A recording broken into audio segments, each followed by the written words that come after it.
we are representing here, we as female is standing up for our rights.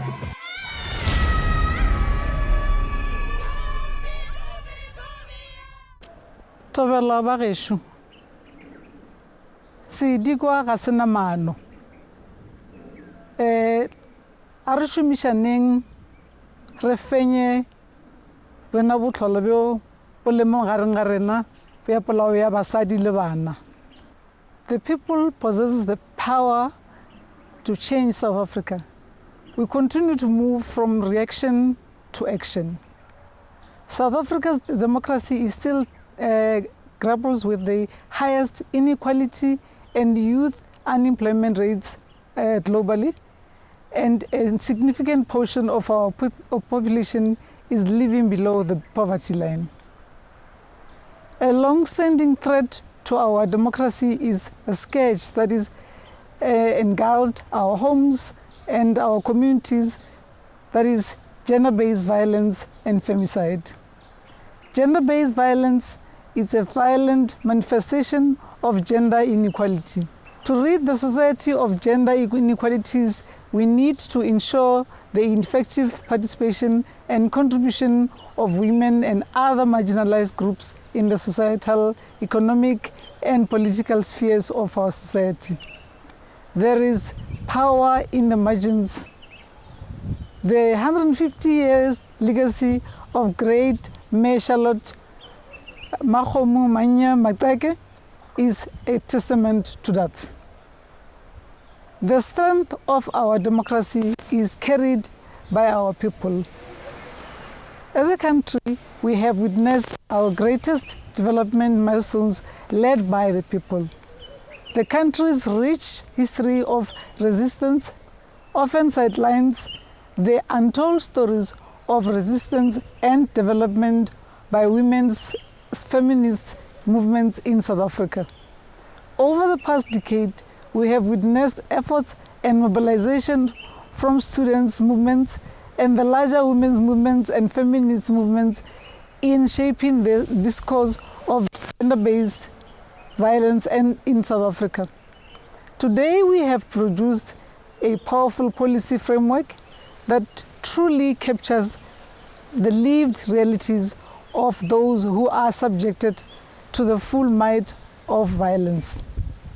The National Strategic Plan reflects the years of mobilization and advocacy that seek to hold the apparatus of power accountable and promote collaboration in eradicating the scourge. From the margins, we continue to challenge the dominant, often misogynistic narrative of human rights. We must be prepared to evolve as a society. To evolve, we must be steadfast with addressing the culture of violence in our society. We must take heed of the clarion call from the strategic social compacts. These compacts must exist across the industries to ensure that a cross-sectoral society responds to gender-based violence in and is implemented.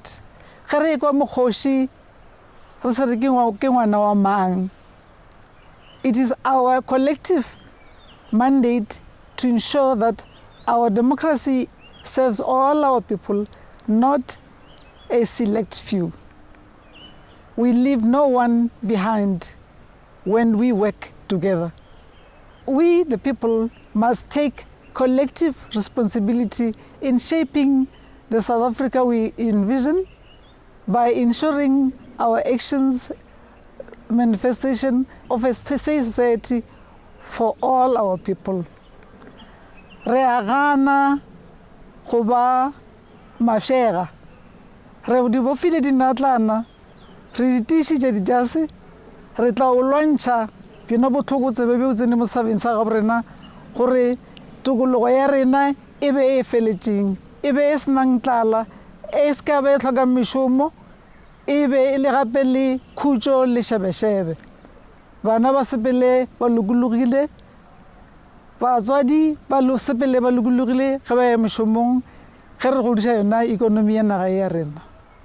Under the umbrella body of hashtag Total Shutdown Intersectional Women's March in August 2018 titled My Body, Not Your Crime Scene, we reintroduced the conversation on femicide nationally, building on the work that was already being done by civil society organization and social movement.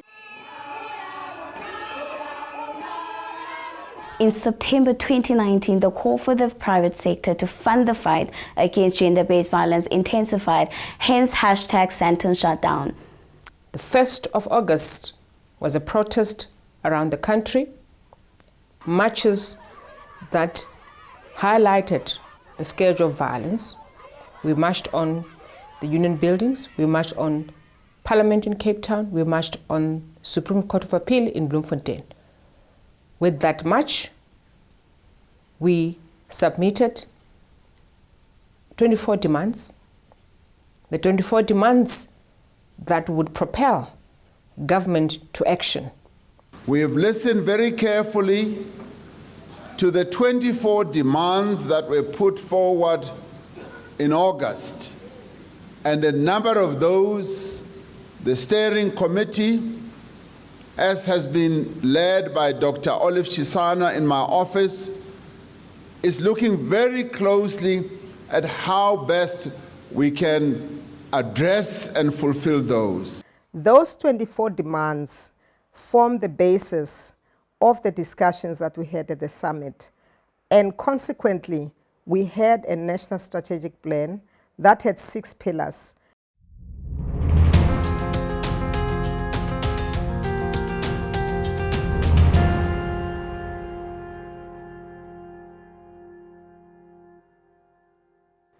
We've started implementing the Gender-Based Violence National Strategic Plan. One of the key things that was required was setting up institutional mechanisms. Those have been in the process of being set up.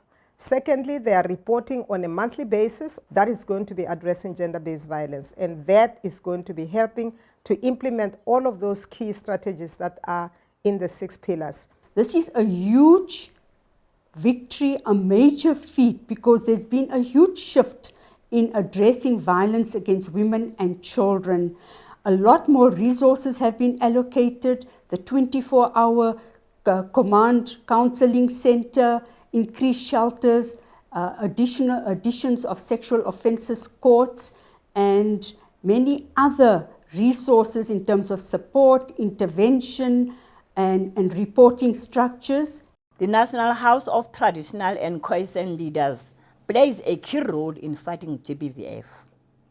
In line with the GBVF NSP of driving prevention, addressing harmful and social and gender norms, facilitating healing, and rebuilding social cohesion, the House addresses challenges such as customary practices deemed to be unconstitutional, violence against women and children, patriarchy within the institution and society at large, capacitating young boys and men on GBVF through the traditional men's parliament, working with the men's sector.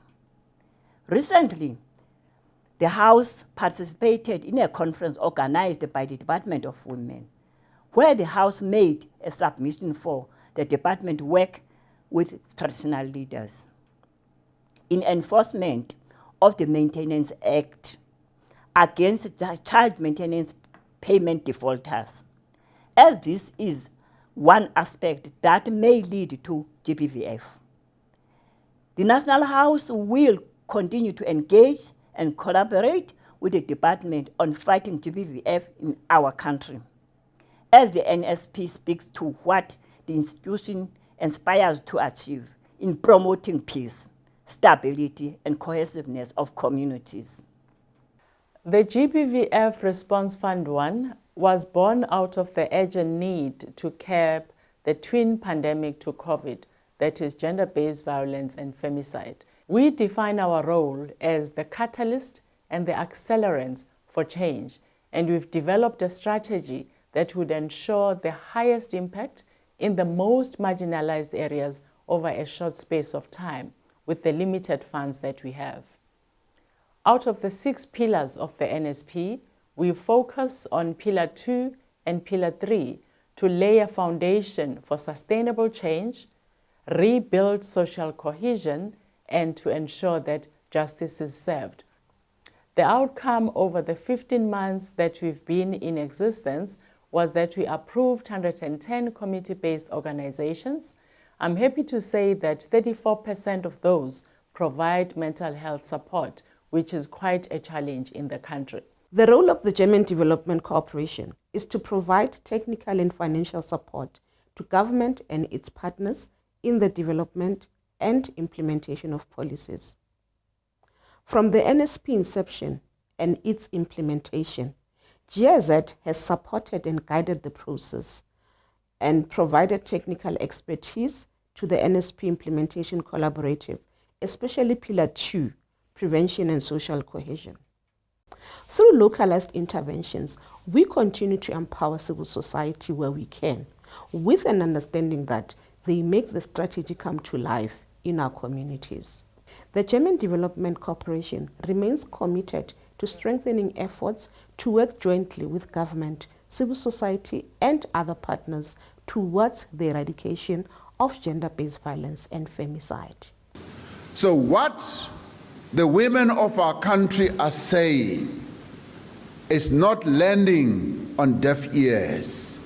We hear as a government, and we will live up to making the lives of our women better. The Department of Women, Youth and Persons with Disabilities is mandated to lead on socio-economic transformation and implementation of the empowerment and participation of women, youth and persons with disabilities through mainstreaming, advocacy, monitoring and evaluation. So the department's work is very much tied with the work of the National Strategic Plan on Gender-Based Violence and Femicide, launched by the President on the 30th of April 2020. Pillar 1 focuses on oversight mechanisms. The Interministerial Committee is in place. GBVF is a standing agenda item at clusters. The Parliamentary Oversight Framework and committees in place. Implementation collaborative exists. Localization through rapid response teams and private sector GBV fund to the tune of 157 million has been raised in pledges. The department brought in the EU major projects investment funding for women's socio-economic empowerment, policy dialogues and capacity building programs. Pillar 2 aims to change societal biases, cultural and other mindsets that actually subjugate women in any way or form. The National Communication Strategy has been finalized and the prevention strategy is actually in progress.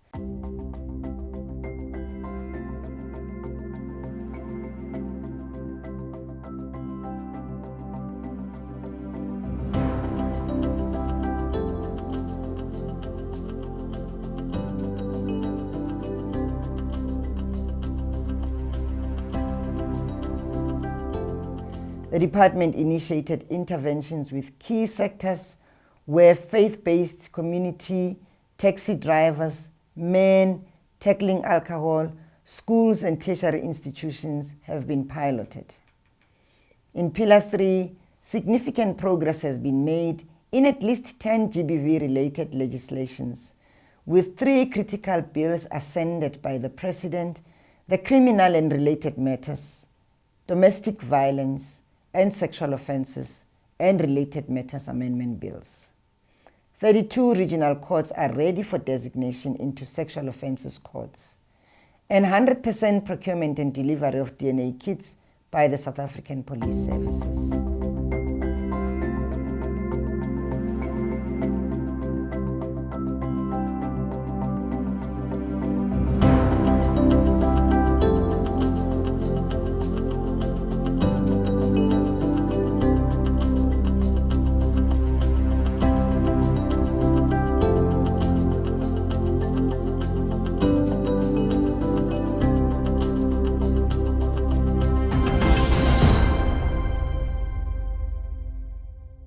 Six Tutuzela care centers are in the process of being established, and 8 case managers are appointed to capacitate the Tutuzela care centers. In Pillar 4, the draft Victim Support Services Bill has been gazetted. Funding model for NGOs providing services is also in place, and there are 12 shelters that have been handed over to Social Development Department. Civil society organizations continue to offer psychosocial support, and government has a GBV command center operating online and with text messages on a 24-hour basis. In Pillar 5, the President launched the Women's Economic Assembly, and women's participation in the mining sector, the green economy, and other male-dominated areas are actually being looked into for policy interventions. And in Pillar 6, the South African Medical Research Council is currently in the field, and they are collecting data for the third femicide study.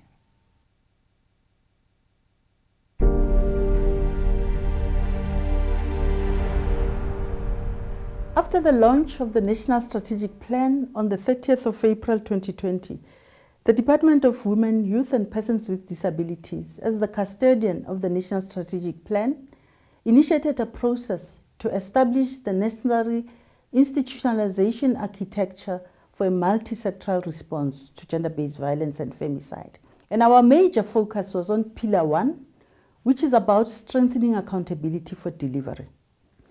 In order to effectively implement the strategy, we establish accountability mechanisms, which include establishment of department-specific monitoring and evaluation plans that are monitored and reported on a monthly basis to the Presidency, integration of the National Strategic Plan targets into the annual performance plans, inclusion of gender-based violence and femicide as a standing item at the Forum for South African Directors General meetings and the Ministers' Performance Agreements, and reporting to the Parliamentary Portfolio Committee at regular intervals.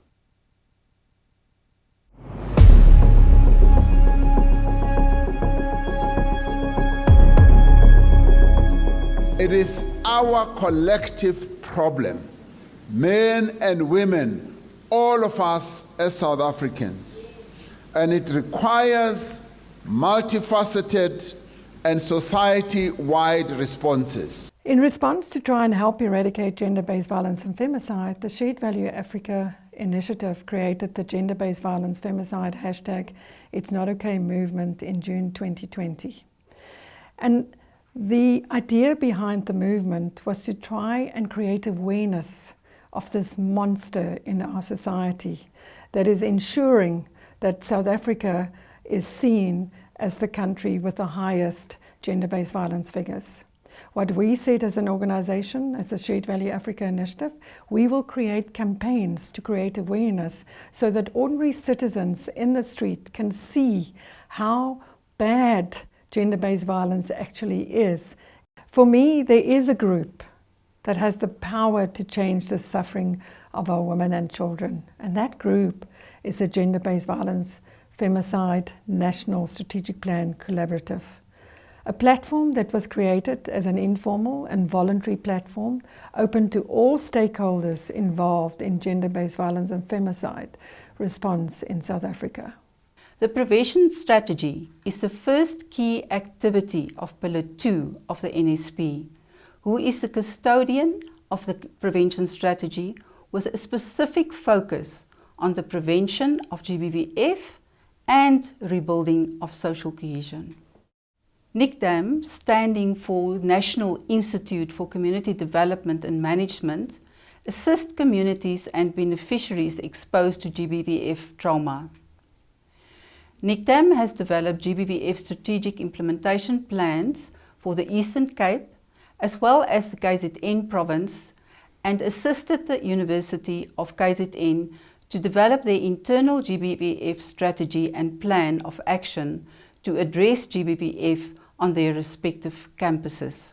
The prevention strategy, seen as the engine of the implementation of the NSP on GBVF, was developed over 9 months through an extensive national consultation process. As We Will Speak Out South Africa, we've played a role in an exciting wider faith-based collective called the Faith Action to End Gender-Based Violence. And we've worked along several other visionary and progressive faith-based organizations with the aim of conscientizing and equipping the faith sector as a key role player in multi-stakeholder networks to implement the objectives of the NSP. This work has included initially working together with the many faith-based organizations, which now number over 500, to develop a theory of change together as well as a joint overall strategy. Also to establish working groups and build a website. And this work has been structured to achieve holistic objectives that firstly shift the narrative with respect to gender-based violence and establish key joint initiatives to offer services internally and support those who wish to improve their internal accountability systems with respect to gender-based violence.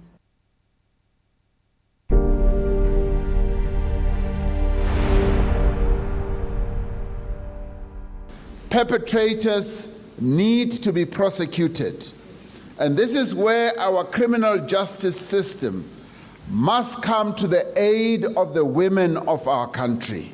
The NSP Pillar 3 is intended to address the systematic challenges that have resulted in an inadequate response to the management of the GBVF cases, particularly the domestic violence matters, the sexual offences, the rising incidence of femicide, the trafficking in person and other related matters.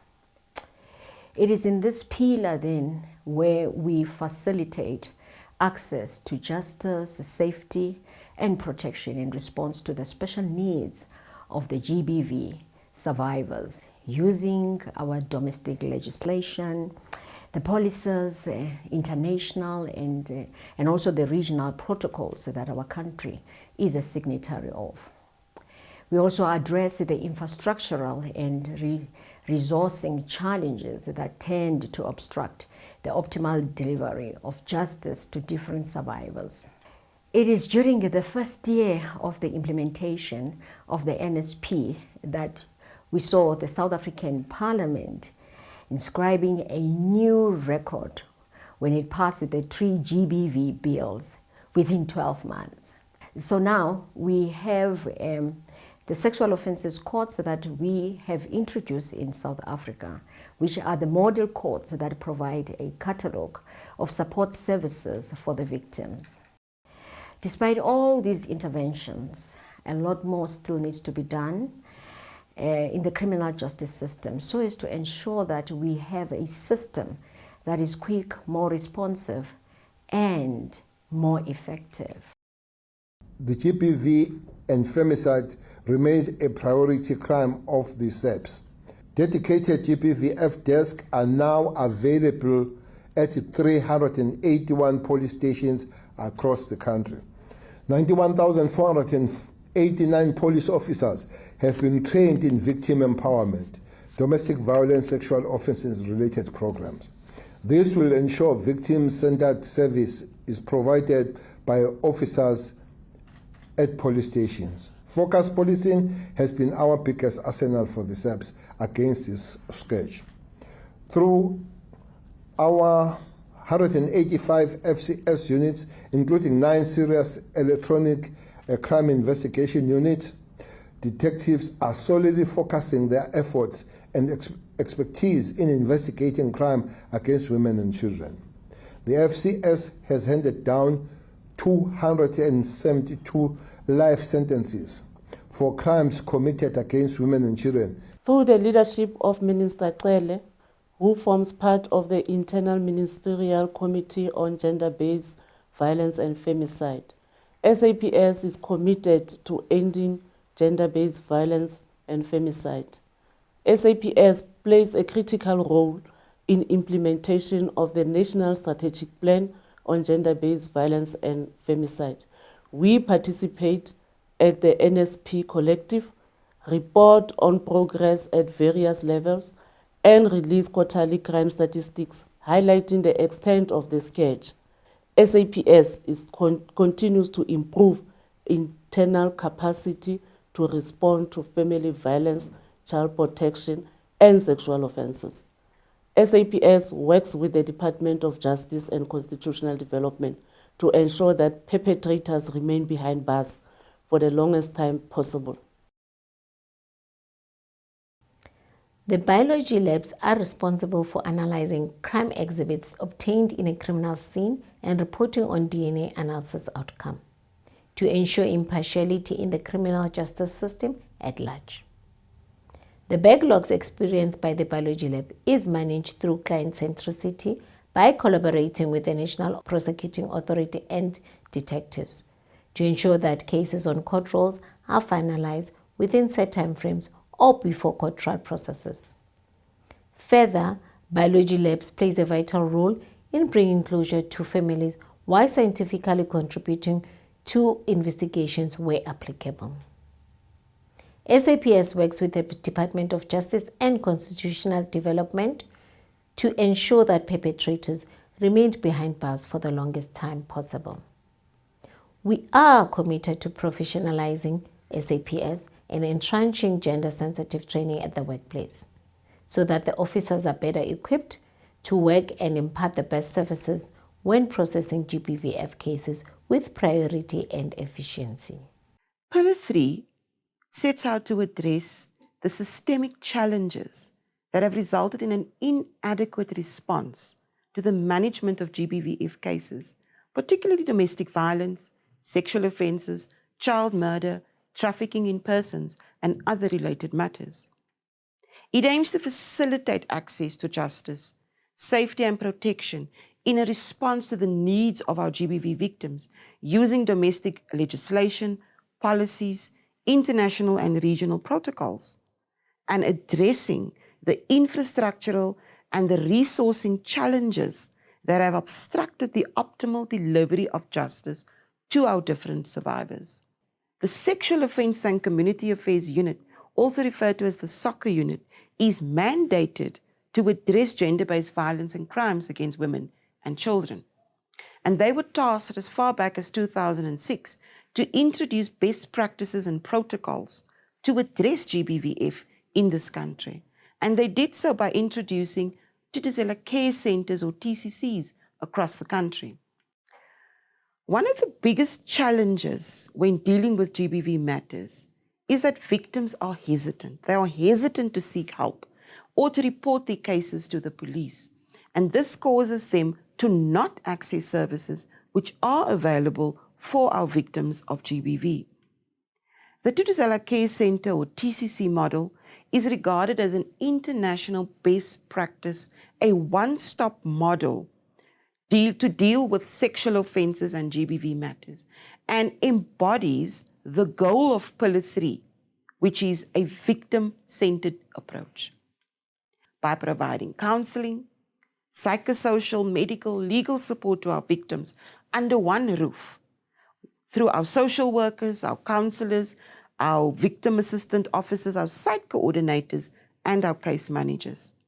The focus really is to encourage our survivors of GBV to report their matters directly at a Tutuzela Care Centre rather than at a police station or a hospital trauma unit, and to expedite the finalisation of our cases and improve the conviction rate through prosecutor-guided investigations and through our stakeholder engagement.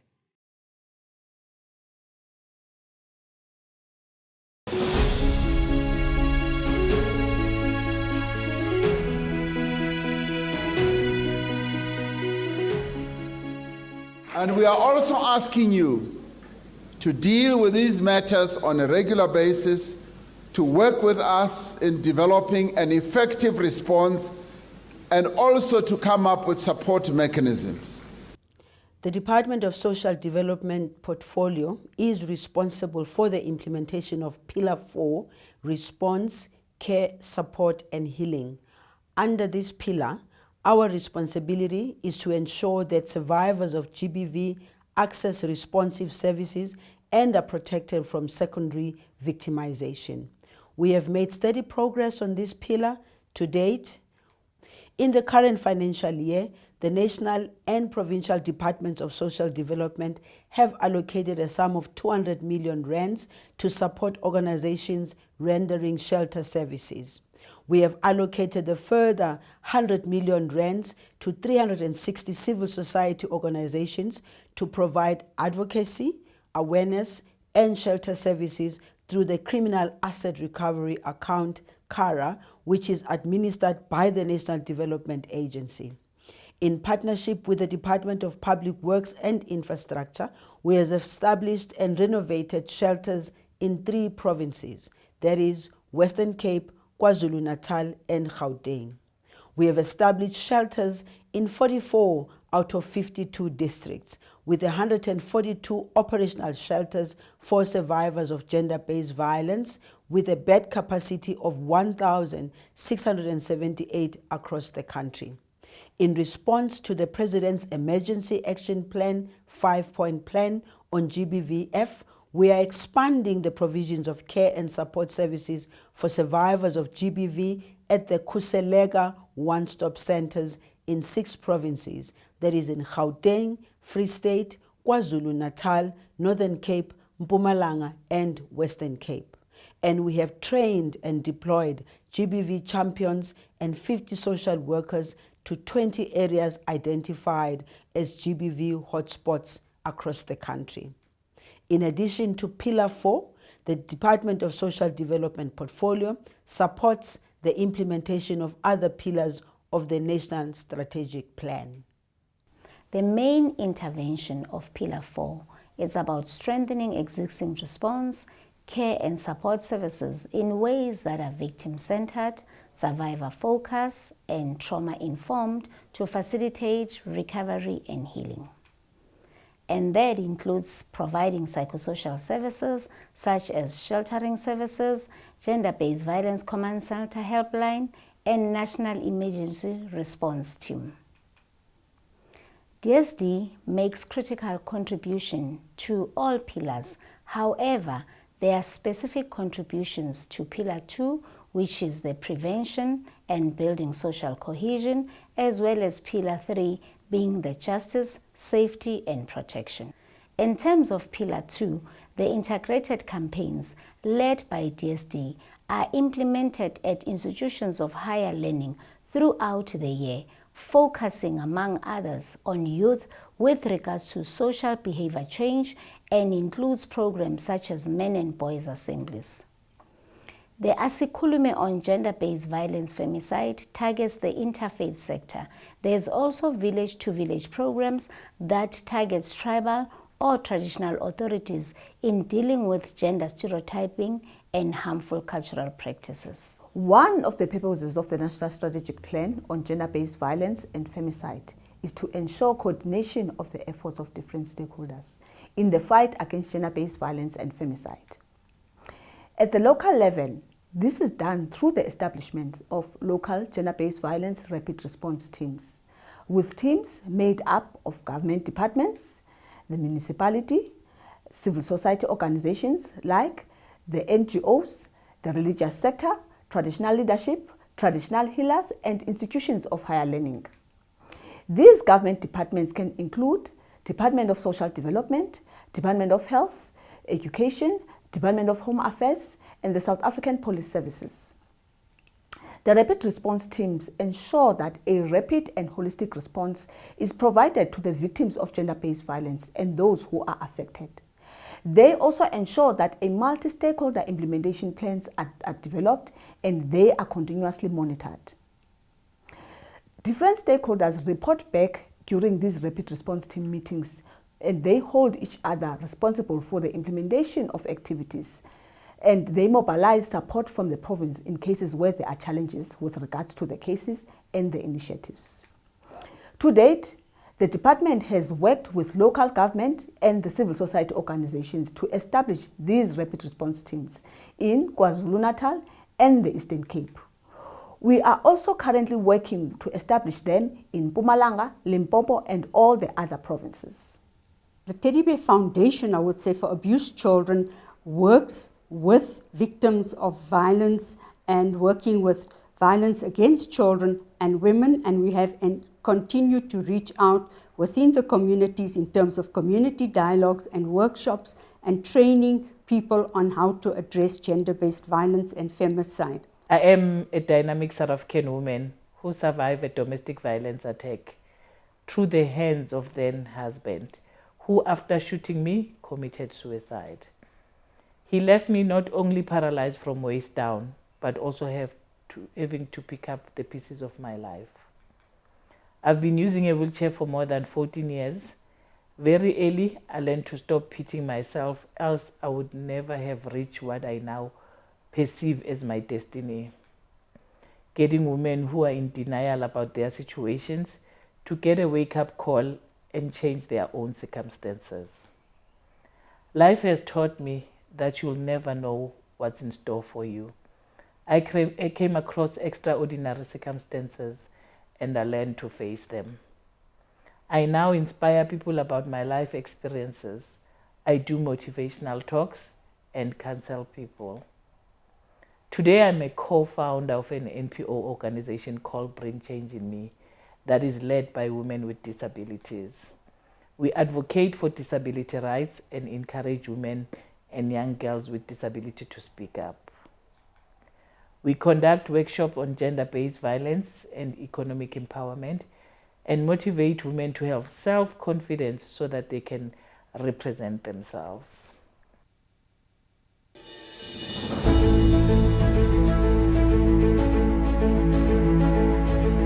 A critical component of prevention strategies for gender-based violence is the empowerment of women. For centuries, women have been and still are victims of exploitation, subjugation, discrimination, and chauvinistic customs. The catalytic role played by women in national development cannot be ignored.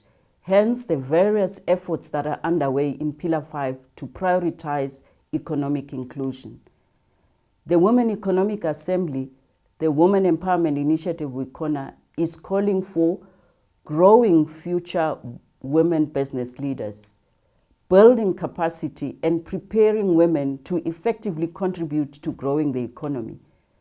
We are focusing on sector value chain, ensuring that the procurement specifically includes women, and to shift the consciousness of the private sector and government. Economic power for women has a direct bearing to reducing gender-based violence, thus promoting the objectives of the National Strategic Plan. We are developing a comprehensive annual index to measure the progress made in advancing the participation of women-owned business in supply chain by different sectors of the economy.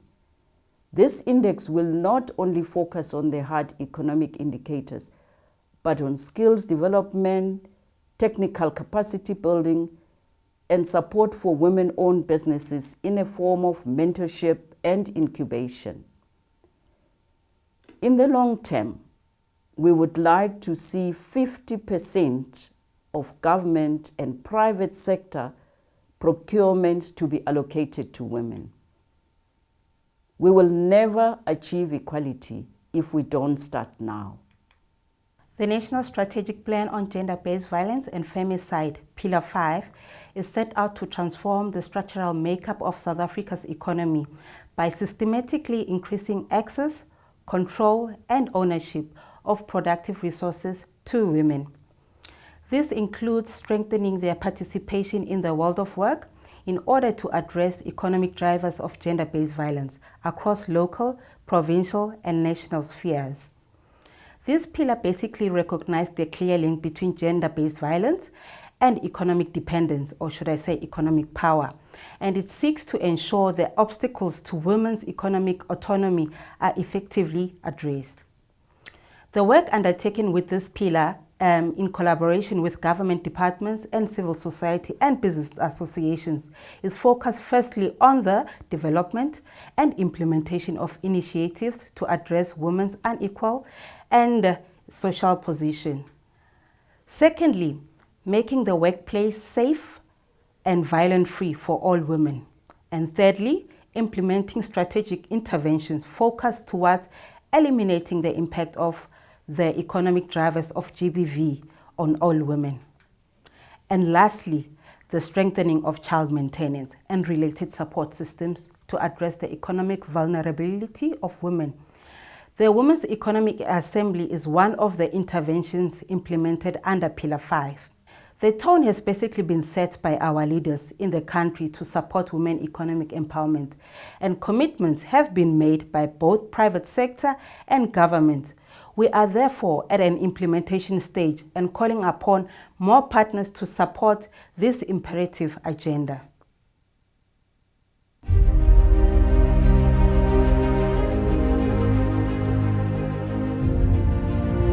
We need to invest more in research that develops evidence-based interventions to end gender-based violence.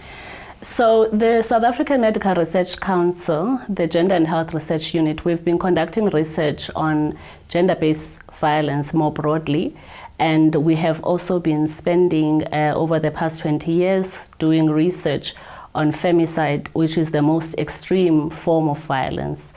The project that we are conducting is really meant to provide a picture for us to understand the extent to which women are killed because they are women. The project that we have been doing is that of following a two-step process to try and gather data from the mortuaries, where we are looking at not only just the numbers, but understanding the nature of the deaths that the mortuaries are keeping. And we also pair that up with another process of following up the cases that are recorded from the mortuaries by the police, where there's also the aspect of investigation, where we try to understand what happens to the cases of women who have been killed. And one of the things that we believe is important is that as a society, and women in particular, we need to be alert when women are experiencing violence. And this is because for every act of violence against women that becomes extreme to reach the level of femicide, it can be avoided. And there are ways that women can seek help. They can seek help from the police. They can go to community-based organizations, and they can talk to friends. And we need to be really conscientious and caring friends and individuals in our society, such that whenever we are picking up that a woman is being violated, a woman is being mistreated in her relationship with her male partner, that we try and help her to recognize signs that this violence is not only just there, but when it's escalating, we need to make sure that they are alert and they do something about it before it turns tragic. Pillar 6 of the NSP on GBVF deals with research and information management. In a nutshell, we're looking at using data related to gender-based violence and femicide and turning it into useful information, which can be used to inform policy, for evidence-based interventions, and then also to coordinate which data is being gathered so that we actually have what we need to fulfill our objectives. In our team, we have representatives from government, civil society, and the private sector. That includes the Department of Monitoring and Evaluation, the Department of Women, Stats SA, SAMRC, HSRC, academia, and civil society. We also look at the tech enablement of GBVF responses and reporting. So the NSP on GBVF Implementation Collaborative has been using the 100-day challenge model as a way to fast-track the localization of NSP on GBVF implementation. As Pillar 6, we deal with research and information management, so our 100-day challenge was focused on integrated data management and collection within the child sexual and related offences case ecosystem. Today, we worked with stakeholders from the Garden Route district in Knysna, and the challenge note we defined is to focus on the existing case management system, improve that and extend it to include more stakeholders, This will enable us to gather more data related to these child sexual and related offences, and it would also hopefully help us to secure a better conviction rate. So my story is not unique. Like so many South Africans, I'm a survivor of child rape. In overcoming this terrible ordeal, I learned skills which I realized during my recovery could be used to help other people in similar situations. We have a problem in South Africa, and it's everybody's problem. We can no longer say that gender-based violence and femicide is someone else's issue. It affects all of us. It's going to take teachers, doctors, lawyers, men, women, church leaders, activists, government, everyone, all of us. It's a whole society approach. Rape culture is not culture. If we all work together, we can end gender-based violence and femicide. We need to call out abuse. We need to stand up and say something. We need to do something. It's our problem. We're in this together.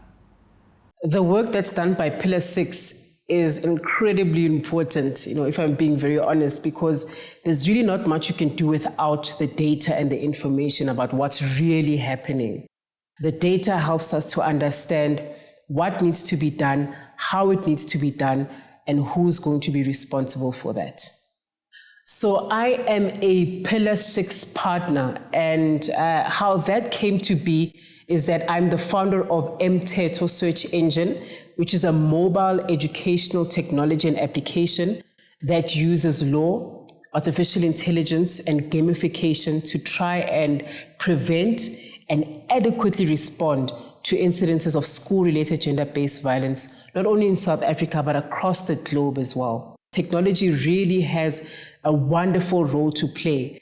And I specifically have an interest in young people and organizations and communities. So youths between the ages of 5 and 19 who ordinarily wouldn't be able to access the justice ecosystem can now access the justice ecosystem in ways that traditional search engine tools are just not able to do. So here's the truth.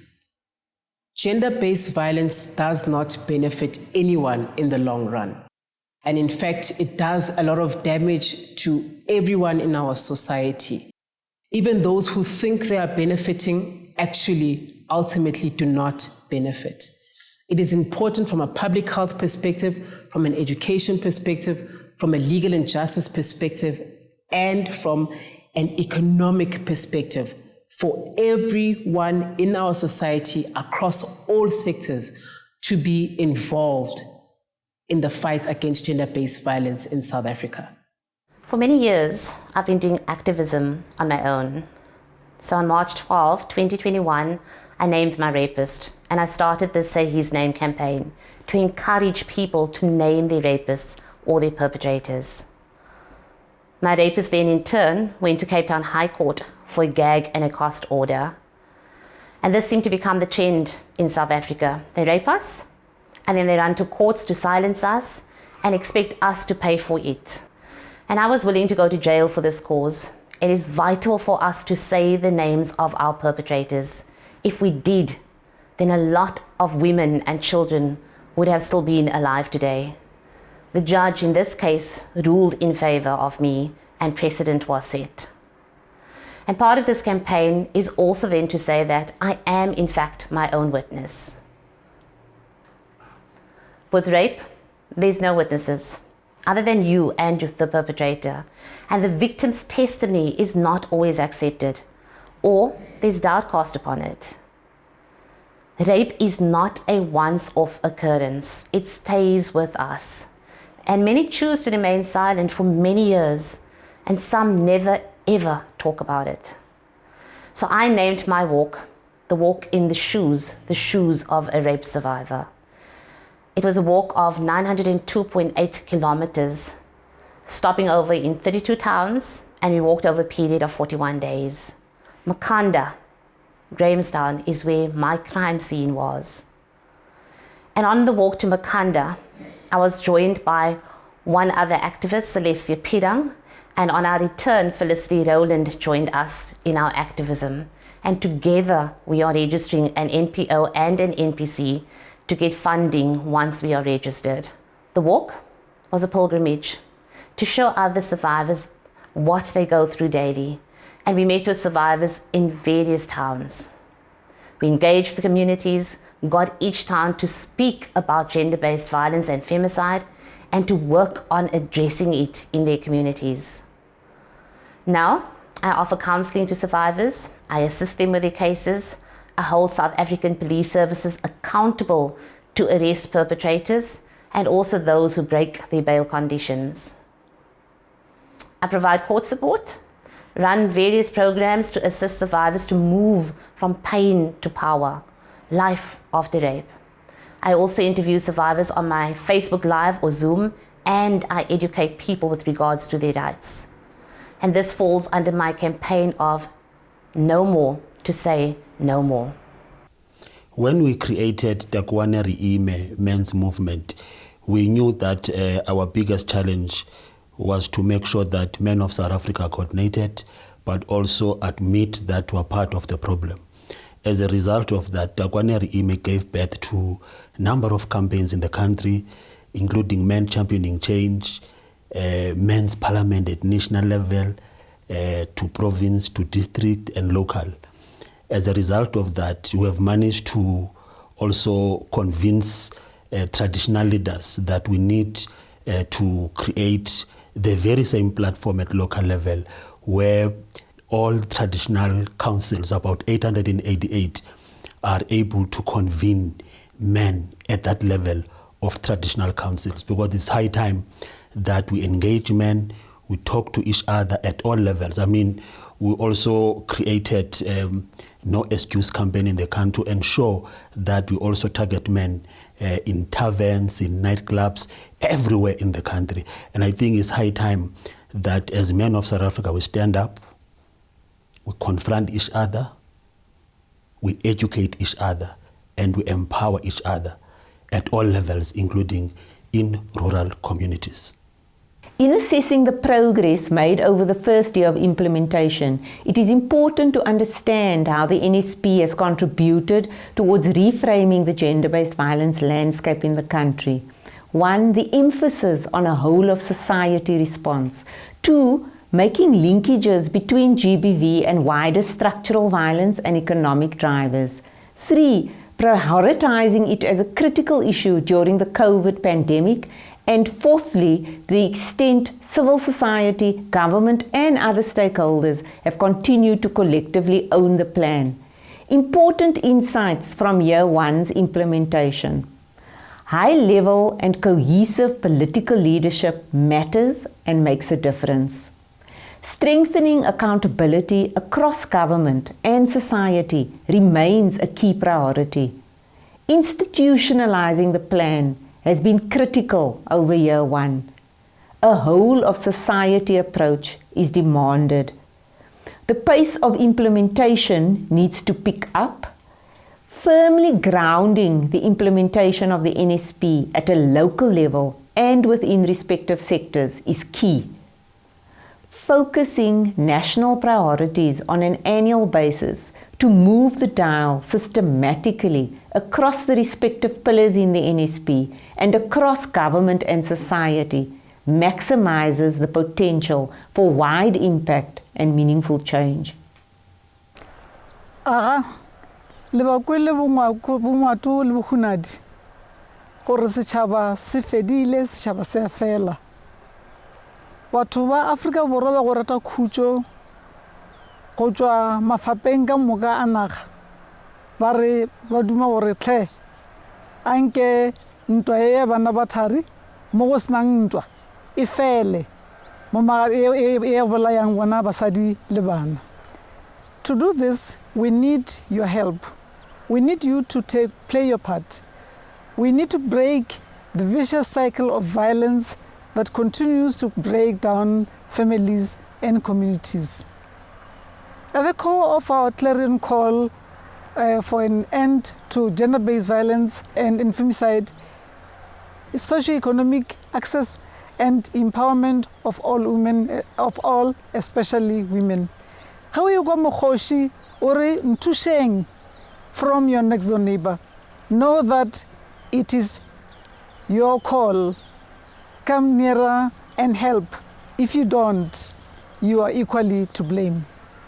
The economic exclusion and alienation of women and other marginalized groups put them in a heightened risk of various forms of violence, including physical, sexual, economic, and emotional violence.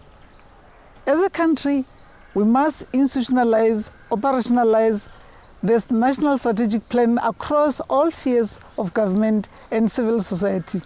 We invite all local government to do more.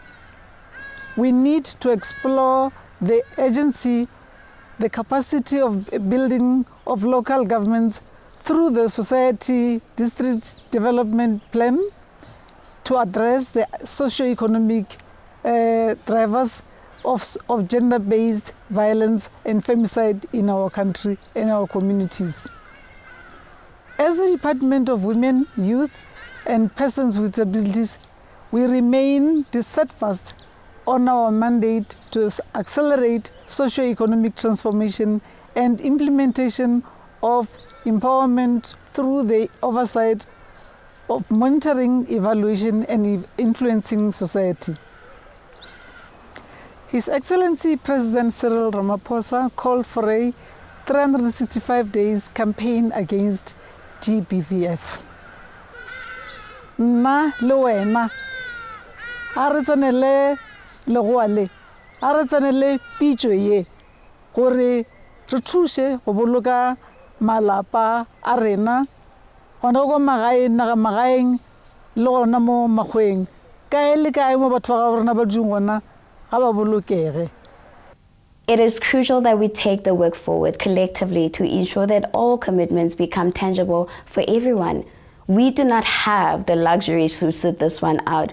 It is quite literally a life and death matter. For every squandered opportunity, more lives are lost and destroyed.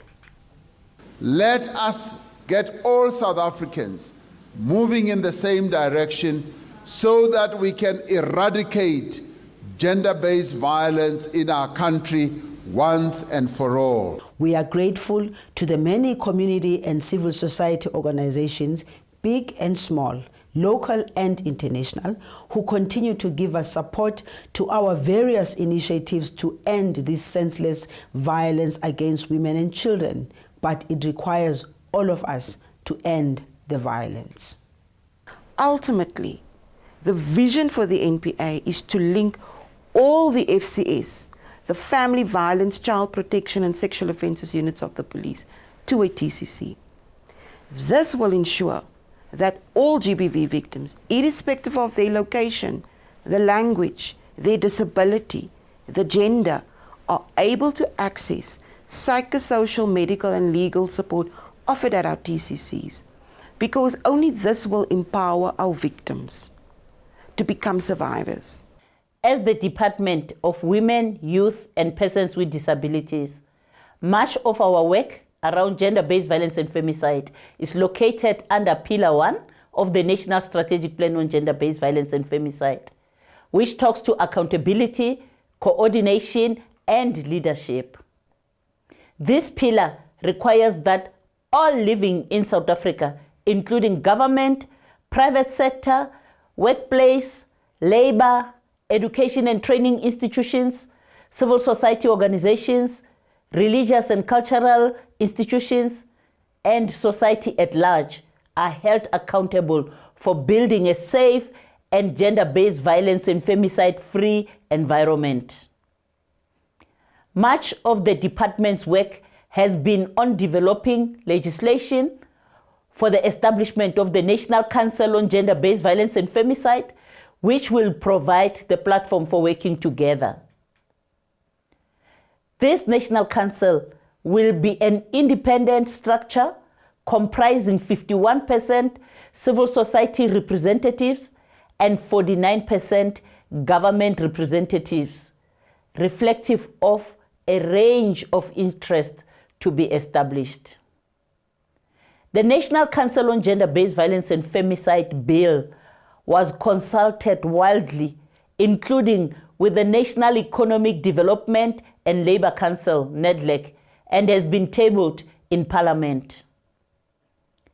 Government, business, labour and civil society organizations are urged to mainstream the National Strategic Plan on Gender-Based Violence and Femicide in their strategies and annual and operational plans to ensure that they implement and account as required by Pillar 1.